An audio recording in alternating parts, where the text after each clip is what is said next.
मेरा नाम अरफा असर ख़ान है। मैं कोयटा में आइसक्रीम के बिज़नेस से जानी जाती हूँ, जो डॉक्टर ऑफ हंगर कोयटा के नाम से।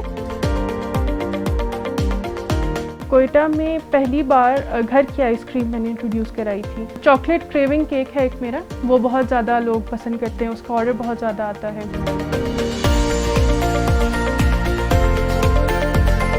पास आइसक्रीम्स हैं, चॉकलेट की है, ब्लूबेरी है। बेसिकली जब ये स्टार्ट किया था तो उस टाइम पे कोरोना फ़ौरन से आ गया था। लोग मेरे पास ज़्यादा इसलिए आने लगे क्योंकि घर का है, साफ़ है। मेरा कोई दिन ऐसा नहीं होता कि ऑर्डर ना आया हो मेरे पास। ऑनलाइन पेमेंट कर देते हैं।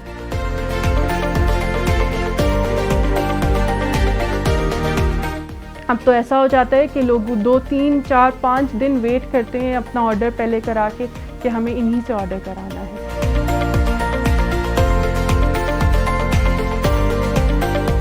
बलूचिस्तान में एक चीज़ देखी है कि ख़वातीन में ये कॉन्फिडेंस बिल्ड हुआ है कि वो अब खुद घर पे कोई ना कोई काम जो भी स्किल उन्हें आती है उन्होंने स्टार्ट किया है। हमारी जो ख़वातीन हैं यहाँ की, बलूचिस्तान की, स्किलफुल बहुत ज़्यादा है।